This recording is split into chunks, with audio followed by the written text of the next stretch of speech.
ప్రేమలో దాగిన రహస్యం ఎపిసోడ్ 13. హలో ఫ్రెండ్స్, స్టోరీ నచ్చితే తప్పకుండా లైక్ చేసి కామెంట్ చేయండి. నక్షత్ర చిరాకుగా లోపలికి వెళ్తూ, అసలు ఇతని క్యారెక్టర్ ఏంటో నాకు కొంచెం కూడా అర్థం కావడం లేదు. అరే, ఆ రోజు అతన్ని కలవలేదని చెప్పి నన్ను జాబ్లో నుండి తీసేశాడు. ఈరోజేమో ఇంత కేరింగ్ చూపిస్తున్నాడు. ఏంటో ఈ మనిషి అని నక్షత్ర చాలా చిరాకుగా అనుకుంటూ తన రూమ్లోకి వెళ్ళి డోర్ దగ్గరికి వేస్తుంటే అది కొంచెం కూడా కదలదు. ఇదేంటి, ఈ డోర్కి ఏమైంది అని నక్షత్ర డోర్ బయటకి చూస్తుండగా అక్కడ వరుణ్ తన చేతిని డోర్కి అడ్డుగా పెట్టి ఉండటం చూసి వీడేంటి మళ్ళీ వచ్చాడు అని నక్షత్ర మనసులో భయంగా అనుకుంటూ ఉండగా వరుణ్ ఒక్కసారిగా డోర్ని తోసేసరికి నక్షత్ర 2 అడుగులు వెనక్కి వేస్తుంది. వరుణ్ డైరెక్ట్గా నక్షత్ర రూమ్లోకి వెళ్ళి డోర్ లాక్ పెట్టేస్తాడు. నక్షత్ర నోరు తెరిచి మరీ వరుణ్ వైపు చూస్తూ ఉంటుంది. తర్వాత నక్షత్ర నార్మల్ అయ్యి వరుణ్ వైపు చూస్తూ, ఏంటి మళ్ళీ నా రూమ్లోకి వచ్చారు? ఇందాక కూడా మీరు నేను లేచేటప్పుడు నా రూమ్లోనే కదా ఉన్నారు. అందుకే కదా నేను ఆనంద్తో మాట్లాడిన విషయం మీరు విన్నారు కాబట్టి నేను అబ్రాడ్ వెళ్తున్నట్టు తెలుసుకోగలిగారు అని నక్షత్ర కోపంగా మాట్లాడుతుంటే, పర్వాలేదు, నీ బ్రెయిన్ బాగానే వర్క్ అవుతుంది అని వరుణ్ నక్షత్ర వైపు చూసి మాట్లాడుతుంటే, ఆ మాత్రం అర్థం కావడం లేదా? ఇందాక నేను పడిపోయేటప్పుడు పట్టుకుంది కూడా మీరే కదా అని నక్షత్ర అంటుంటే, అవును అని అంటాడు వరుణ్. సరే, అదంతా వదిలేసేయండి. ఇప్పుడు నేను అబ్రాడ్ వెళ్తున్నట్టు మీకు తెలిసింది కదా, నేను నాకు నచ్చినట్టు చేస్తాను, అంతే తప్ప మీకు నచ్చినట్టు నేను చేయాల్సిన అవసరమైతే అస్సలు లేదు. నేను రేపు ఈవినింగ్ అబ్రాడ్కి వెళ్తున్నాను, ఇదే ఫైనల్, ఇంకా మీరు వెళ్ళొచ్చు అని నక్షత్ర తన చేతిని ముందుకు చాపి వరుణ్ణి వెళ్ళమన్నట్టు సైగ చేస్తుంటే వరుణ్ ఒక్కసారిగా నక్షత్ర చేతిని పట్టుకుని దగ్గరికి లాక్కునేసరికి నక్షత్ర వెళ్ళి వరుణ్కి మ్యాగ్నెట్ లాగా అతుక్కుంటుంది. నక్షత్ర అంత స్పీడ్గా వరుణ్కి టచ్ అవగానే వరుణ్ ఒక క్షణం షాక్ అవుతాడు. ఇంకా నక్షత్రకి అయితే వరుణ్ బిహేవియర్కి పీకల దాకా కోపం వస్తుంది. వరుణ్ ఒక క్షణం నక్షత్ర వైపు చూసి తన ఫేస్ని కిందకి దించగానే నక్షత్ర దుప్పట లేకపోవడంతో తన హృదయ భాగం కొంచెం కనిపిస్తుంటే వరుణ్ వెంటనే తన ఫేస్ని పక్కకు తిప్పి గట్టిగా కళ్ళు మూసుకుంటాడు. ఏమైంది నాకు? ఎందుకు నా మైండ్, నా హార్ట్ రెండు కంట్రోల్లో ఉండటం లేదు? ఈ అమ్మాయిని చూస్తుంటే అసలు నేనేనా? ఇది నా క్యారెక్టర్ కానే కాదు. మరి నేను ఈ అమ్మాయి విషయంలో ఎందుకిలా? ఫారిన్లో ఎంతోమంది అమ్మాయిల్ని చూస్తుంటాను. అక్కడ కల్చర్కి తగ్గట్టు వాళ్ళు డ్రెస్సెస్ని వేస్తూ ఉంటారు. కానీ వాళ్ళని అలా చూస్తే అక్కడ నాకు చిరాకు వచ్చేది తప్ప ఎప్పుడు కూడా ఎవరిపైన ఎటువంటి ఫీలింగ్ కలగలేదు. బట్ ఇప్పుడు ఈ అమ్మాయిని అని వరుణ్ మనసులో అనుకుంటూ ఉండగా, అసలేం చేస్తున్నారు మీరు? నన్ను వదలండి, మీ ఇష్టం వచ్చినట్టు ప్రవర్తిస్తున్నారు అని నక్షత్ర అరుస్తూ ఉంటుంది. ఎందుకంటే నక్షత్రకి వరుణ్పై ఎటువంటి ఫీలింగ్స్ లేవు. వరుణ్ ప్రియాని ప్రేమిస్తున్న వ్యక్తిగా మాత్రమే నక్షత్ర మైండ్లో ఫిక్స్ అవుతుంది కాబట్టి. వరుణ్ కళ్ళు తెరిచి నక్షత్ర వైపు చూస్తూ, ఎందుకలా అరుస్తున్నావు? అసలు నేనెవరో నీకు తెలుసా అని వరుణ్ కోపంగా మాట్లాడుతుంటే, అసలు నాకు అర్థం కాక అడుగుతున్నాను. ఆ రోజు ఇదే మాట అడిగారు, ఇక్కడికి వచ్చిన దగ్గర నుండి కూడా అదే అడుగుతున్నారు. మీరేమైనా దేవుడా ఏంటి? మీరెవరో తెలియడానికి? అయినా అడిగారు కాబట్టి చెబుతున్నాను. మీరెవరో నాకు తెలుసు. అమెరికాలోనే కాకుండా ఇంకా వేరే కంట్రీస్లో, అంటే దగ్గర ఒక 10 కంపెనీస్ మీ హ్యాండ్ ఓవర్లో ఉన్నాయి. The most biggest young dynamic business man మీరు. కొన్ని కోట్లకి అధిపతి మీరు, మిస్టర్ వరుణ్ దేవ్. ఈ ఇన్ఫర్మేషన్ చాలా, ఇంకేమైనా కావాలా అని నక్షత్ర చాలా కోపంగా మాట్లాడుతుంటే నక్షత్ర మాటలకి వరుణ్ ఒక క్షణం షాక్లోకి వెళ్ళిపోతాడు. మీ గురించి చెప్పాను కదా, ఇంక నన్ను వదులుతారా అని నక్షత్ర కోపంగా మాట్లాడుతుంటే వరుణ్ నార్మల్ అయ్యి, అంటే నా గురించి పూర్తి ఇన్ఫర్మేషన్ తెలుసుకున్నావన్నమాట. ప్రియా అయితే నా గురించి చెప్పే ఛాన్స్ లేదు. ఎలా తెలుసుకున్నావని వరుణ్ కొంచెం సీరియస్గా అంటుంటే, ఇది మరీ బాగుంది. గూగుల్లోకి వెళ్ళి మీ పేరు సెర్చ్ చేస్తే మీ గురించి ఒక 10 పేజీల ఇన్ఫర్మేషన్ వచ్చింది. ఇది మీరు నన్ను డైరెక్ట్గా జాబ్లో నుండి తీసిన తర్వాత తెలుసుకున్న విషయం. ఇక్కడికి వచ్చిన తర్వాత నేను తెలుసుకోలేదు. అప్పుడు అర్థమైంది మీరు నాతో ఎందుకు ఆ రోజు అంత పొగరుగా మాట్లాడారు. 10 కంపెనీలని రన్ చేస్తున్న వ్యక్తికి ఆ మాత్రం పొగరు ఉంటుందిలే. ఎవరో చెప్తుంటే వినేదానిని. డబ్బున్న వాళ్ళకి పొగరు, అహంకారం అన్నీ కలిసి ఉంటాయని. కానీ ఆ రోజు మీ బిహేవియర్ చూసిన తర్వాత అది నిజమని అర్థమైంది. కానీ ప్రియా మిమ్మల్ని ప్రేమించడం నాకింకా షాక్గానే ఉంది. కానీ ఎనీవే, మీరు ప్రియా ఒకరినొకరు ప్రేమించుకుంటున్నారు, అది చాలు అని నక్షత్ర అంటుంటే, సో అబ్రాడ్లో ఉన్నప్పుడే నా గురించి పూర్తిగా తెలుసుకున్నావు అన్నమాట అని వరుణ్ కొంచెం సీరియస్గా అడుగుతుంటే, అవును అని నక్షత్ర కూడా అంతే సీరియస్గా చెప్తుంది. మరి నా ఫ్యామిలీ గురించి అని వరుణ్ అడుగుతుంటే, మీ ఫ్యామిలీతో నాకేంటి పని? నేను చూసినంత వరకు మీకు 10 కంపెనీస్ ఉన్నాయని మాత్రమే తెలుసు. తర్వాత మీ కంపెనీలో నా ఫ్రెండ్ వర్క్ చేస్తుంటే తనకి ఫోన్ చేసి మీ గురించి అడిగాను. అప్పుడు మీ క్యారెక్టర్ ఏంటో, మీకు ఎంత యాటిట్యూడ్ ఉందో తను చెప్పింది. అప్పుడే అనుకున్నాను మీలాంటి పర్సనల్ లైఫ్లోకి ఇంకొకసారి వెళ్ళకూడదని. కానీ ప్రియా ద్వారా నేను మీ ముందుకు వస్తానని అస్సలు ఎక్స్పెక్ట్ చేయలేదు. అసలు మిమ్మల్ని చూస్తేనే నాకు చాలా చిరాకుగా, అసహ్యంగా అనిపిస్తూ ఉంటుంది. ఇంకా నన్ను వదలండి, నాకు చాలా చిరాకుగా ఉంది. మీరు ఇంత దగ్గరగా ఉంటే నాకు అసహ్యం వేస్తుంది అని నక్షత్ర చాలా చిరాకుగా మాట్లాడుతుంటే, నక్షత్ర తనని అంతలా ద్వేషిస్తుంటే వరుణ్కి చాలా కోపంగా అనిపిస్తుంది. నక్షత్ర నోటి నుండి మిమ్మల్ని చూస్తుంటేనే అసహ్యం అనిపిస్తుంది అని చెప్తుంటే వరుణ్ గట్టిగా ఒక క్షణం కళ్ళు మూసుకుంటాడు. కానీ తన గురించి నక్షత్రకి పూర్తి ఇన్ఫర్మేషన్ తెలుసు అని తెలియగానే వరుణ్ టక్కున కళ్ళు ఓపెన్ చేసి, అంటే నేను ధనవంతుడిని అని తెలిసినా కూడా నాతో ఇలా మాట్లాడుతున్నావా అని వరుణ్ అనుమానంగా అడుగుతుంటే, అవును, అయితే ఏంటి? నేను ఎప్పుడైనా ఎదుటి వాళ్ళలో చూసేది క్యారెక్టర్ మాత్రమే. వాళ్ళ క్యారెక్టర్ని చూసి నేను వాళ్ళతో ఎలా మాట్లాడాలో డిసైడ్ అవుతాను. అంతేకాని మీరు డబ్బున్నవాడా లేకపోతే డబ్బు లేనివాడా అని చూడను. డబ్బులు ఉన్నంత మాత్రాన వాళ్ళు గొప్పవాళ్ళు కాదు, అలాగే డబ్బులు లేని వాళ్ళు చెడ్డవాళ్ళు కాదు. ఈ విషయం నాకు మా అమ్మ చిన్నప్పుడే చెప్పింది. ఇంకా నన్ను వదలండి, నాకు చాలా చిరాకుగా అనిపిస్తుంది అని నక్షత్ర మాట్లాడుతుంటే వరుణ్కి ఆ క్షణం నక్షత్ర క్యారెక్టర్ మొత్తం అర్థమవుతుంది. మొదట ప్రియా మిమ్మల్ని ఎందుకు ప్రేమించిందో అర్థం కాలేదు. కానీ తర్వాత అర్థమైంది, ఇద్దరి మనుషుల మధ్య ఉండాల్సింది డబ్బు కాదు, అన్నింటికంటే ముఖ్యమైనది ప్రేమ, నమ్మకం. ఈ రెండు కూడా మీ ఇద్దరి మధ్య ఉన్నాయి. ప్రియా ఇక్కడ సేఫ్గా ఉండాలి అని మీరు బిజినెస్ స్ట్రెస్లో ఉన్నా కూడా తన వెనుక బాడీగార్డ్ని పెట్టారు. ప్రియా కూడా మిమ్మల్ని ప్రాణంగా ప్రేమించింది. మీరు కాంటాక్ట్లోకి రాకపోయేసరికి సూసైడ్ చేసుకుంది. ఇక్కడే అర్థమవుతుంది కదా మీరు ఇద్దరు ఒకరి మరొకరు ఎంతలా ప్రేమించుకుంటున్నారో అని నక్షత్రం మాట్లాడుతుంటే వరుణ్కి మాత్రం ఇద్దరి వ్యక్తుల మధ్య ఉండాల్సింది డబ్బు కాదు, ప్రేమ, నమ్మకం అన్నమాటే తన మైండ్లో తిరుగుతుంటే ఆ క్షణం వరుణ్ తను ఏం చేస్తున్నాడో కూడా అర్థమవకుండా వెంటనే నక్షత్ర చుట్టూ ఇంకొక చేతిని వేసి గట్టిగా తన గుండెలకి హత్తుకుంటాడు. నక్షత్ర ఏదో మాట్లాడబోతుండగా వరుణ్ చేసిన పనికి అలాగే స్టాచ్యూలాగా ఉండిపోతుంది.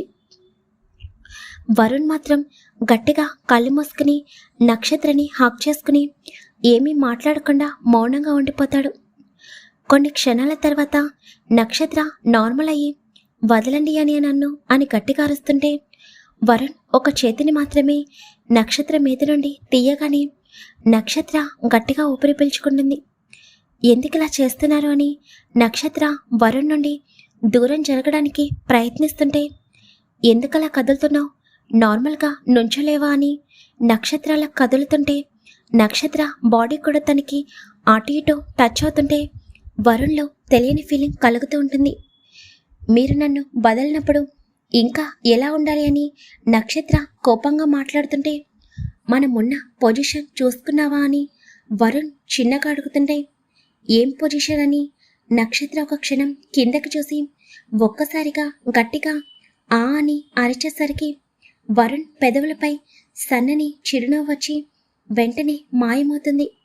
నక్షత్ర అరిచిన అరుపుకి వరుణ్ నక్షత్రని వదలగానే నక్షత్ర స్పీడ్గా వెళ్ళి బెడ్పై ఉన్న తన చున్నీ తీసుకుని తనపై వేసుకుని, రాక్షసుడు, వీడు మంచివాడు అనుకున్నాను కానీ అని నక్షత్ర గట్టిగా కళ్ళు మూసుకుని వెంటనే కోపంగా వెనక్కి తిరిగి వరుణ్ వైపు చూస్తుంది. వరుణ్ వెళ్ళి చైర్లో కూర్చుని, సో నా గురించి పూర్తిగా తెలుసుకున్నావు అనమాట, బట్ నా ఫ్యామిలీ గురించి తెలుసుకోలేదు అంతే అని వరుణ్ అంటుంటే నక్షత్రకి చాలా చిరాకుగా అనిపిస్తుంటే అలాగే వెళ్ళి ఇంకొక చైర్లో కూర్చుని, ఎందుకు నన్ను ఇలా టార్చర్ చేస్తున్నారు? వచ్చిన 2 days నాకు టార్చర్ చూపించారు, ఈరోజు ఎంతో కేరింగ్ చూపిస్తున్నారు. మార్నింగ్ నేను రాను అని చెప్తున్నా నన్ను ఎత్తుకుని తీసుకుని వచ్చి నా హ్యాండ్కి ఫస్ట్ ఎయిడ్ చేశారు. తర్వాత నాకు హెడేక్గా ఉంది అంటే వెంటనే కాఫీ పట్టి ఇచ్చారు. మీరు మొబైల్లో చూస్తుంటే అప్పుడే అర్థమైంది మీరు ఇప్పటి వరకు ఎప్పుడు కూడా కాఫీ ప్రిపేర్ చేయలేదు అని. ఎందుకు ఇదంతా చేస్తున్నారు? ఎందుకు నా ఎమోషన్స్తో ఆడుకుంటున్నారు అని నక్షత్ర ఏడుస్తూ తన తలని గట్టిగా పట్టుకుని కళ్ళు మూసుకుంటుంది. ఆ రోజే చెప్పాను కదా, నా లైఫ్లోకి మళ్ళీ వస్తే నీకు టార్చర్ అంటే ఏంటో చూపిస్తాను అని. మర్చిపోయావా అని వరుణ్ అన్న మాటకి నక్షత్ర ఆశ్చర్యంగా వరుణ్ వైపు చూస్తుంది. అంటే ఇదంతా చేస్తుంది నాపైన కోపంతోనా అని నక్షత్ర అయోమయంగా అడుగుతుంటే, లేకపోతే నిన్ను ఏమైనా నేను ప్రేమిస్తున్నానా ఏంటి నీపై కేరింగ్ చూపించడానికి అని వరుణ్ నార్మల్గా మాట్లాడుతుంటే, అనుకున్నాను ఆ రోజు మీరు ఎలాంటి వాళ్ళు అర్థమైంది. ఇప్పుడు మీ క్యారెక్టర్ ఏంటో పూర్తిగా అర్థమైంది. మొదట మీరు నాపై కేరింగ్ చూపించినప్పుడు నా గురించి అర్థం చేసుకున్నారు అనుకున్నాను, కానీ ఇలా నన్ను టార్చర్ చేయడానికి ఇదంతా చేస్తున్నారు అనుకోలేదు. ఇప్పుడు మీ క్యారెక్టర్ ఏంటో పూర్తిగా అర్థమైంది. మీలాంటి వాళ్ళన ప్రియా ప్రేమించింది అని నక్షత్ర చాలా చిరాకుగా మాట్లాడుతుంటే వరుణ్ మాత్రం సైలెంట్గా నక్షత్ర వైపు చూస్తూ ఉంటాడు. నక్షత్ర తన కన్నీళ్ళని తుడుచుకుని వరుణ్ వైపు చూస్తూ, ఇంకా మీ చేతిలో నేను టార్చర్ అనుభవించాలని అనుకోవడం లేదు, ఇప్పటి వరకు జరిగింది చాలు అని నక్షత్ర కోపంగా మాట్లాడుతుంటే, ఎందుకు నేనే నిన్ను జాబ్లో నుండి తీసేస్తాను అని ప్రియాకి చెప్పలేదు అని వరుణ్ అడుగుతాడు. ఎందుకంటే ప్రియా ఇప్పటికే మీపై ఎక్కువ నమ్మకం పెట్టుకుంది. మీరు చాలా మంచివాళ్ళు అని, తనని ఎంత ప్రేమగా చూసుకుంటారని చెప్పింది. అలాంటి వ్యక్తి ఎదుటి వాళ్ళ ఫీలింగ్స్ ఏంటో తెలుసుకోకుండా నన్ను జాబ్లో నుండి తీసేశారని చెప్తే తను బాధపడుతుంది అని, మళ్ళీ మీ ఇద్దరి లైఫ్లో దానివల్ల ఇష్యూస్ వస్తాయని నేను ప్రియాకి చెప్పలేదు. ఎందుకంటే ఒక వ్యక్తి దూరమైతే ఆ నరకం ఎలా ఉంటుందో మా అమ్మ నాకు దూరం అయిన రోజునే నాకు అర్థమైంది. అలాంటి నరకం ప్రియా అనుభవించకూడదని అనుకున్నాను. అనవసరంగా నా వల్ల మీ ఇద్దరి మధ్య మనస్పర్ధలు రాకూడదని అనుకున్నాను. జరిగిపోయిన దాన్ని ఎవరమూ మార్చలేము. ఆ టైంలో నేను మీ గురించి కూడా ఆలోచించాను. మీరు కూడా ప్రియా గురించి త్వరగా మీ వర్క్ కంప్లీట్ చేసుకుని ప్రియా దగ్గరికి రావాలని అనుకుంటున్నారని నాకు తెలియదు కదా. ఇదంతా ప్రియా కోసం చేస్తున్నారని ఆ రోజు నాకు తెలియదు, కానీ మార్నింగ్ ఆలోచిస్తే అప్పుడు అర్థమైంది ఇదంతా మీరు ప్రియా కోసం చేశారని. అందుకే ప్రియాకి నిజం చెప్పాలి అని అనిపించలేదు. ఇంకా ప్రియాకి ఈ నిజం తెలియాల్సిన అవసరం లేదు. ఇప్పుడు చెప్తున్నాను, ఆ రోజు జరిగింది మర్చిపోండి. మీకు నాకు మధ్య ఇంకొక గొడవలు వద్దు. నేను ఇంకెప్పుడు మీ విషయంలో ఇన్వాల్వ్ అవ్వను. మీరు కూడా నా విషయంలో ఇన్వాల్వ్ అవ్వకండి. ఆ రోజు నాకు ఇష్టం లేకపోయినా మీకు సారీ చెప్పాను, కానీ ఇప్పుడు నేను మనస్ఫూర్తిగా మీకు సారీ చెప్తున్నాను. I'm really sorry. ఇంక నన్ను టార్చర్ చేయడం ఆపండి అని నక్షత్ర బాధగా అంటుంటే, సో ఆ రోజు అనుష పుట్టినరోజని మీటింగ్కి రాలేదు. తనకి సర్ప్రైజ్ ఇవ్వాలి అని నీ జాబ్ని కూడా వదులుకున్నావు. కానీ ఆ విషయం నీ ఫ్రెండ్కి తెలియకూడదు. ఇంకో పక్క ప్రియా నీ క్యారెక్టర్పై నింద వేస్తున్నా కూడా తన వల్లే నువ్వు నీ గోల్ని తాకట్టు పెట్టినా కూడా ఆ విషయం కూడా ప్రియా తనపై ప్రామిస్ చేయించుకునే వరకు కూడా తనకి చెప్పలేదు. అంటే నీ వల్ల ఎదుటి వాళ్ళు బాధపడకూడదు. వాళ్ళిద్దరి కోసం నువ్వు ఏం చేయడానికైనా వెనుకాడవు. పర్వాలేదు, నీకు నీ ఫ్రెండ్స్ అంటే ఎంత ప్రాణమో క్లియర్గా అర్థమవుతుంది.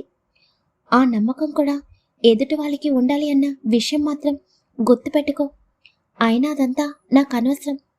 చెప్పాను కదా, నువ్వు అబ్రాడ్కి వెళ్ళడం నాకు ఇష్టం లేదు అని వరుణ్ చెప్తుంటే నక్షత్ర కోపంగా పైకి లేచి, నా ఫ్రెండ్స్ గురించి మాట్లాడే రైట్స్ మీకు లేవు, ఇంకా నా గురించి కూడా మాట్లాడే రైట్స్ కూడా మీకు లేవు.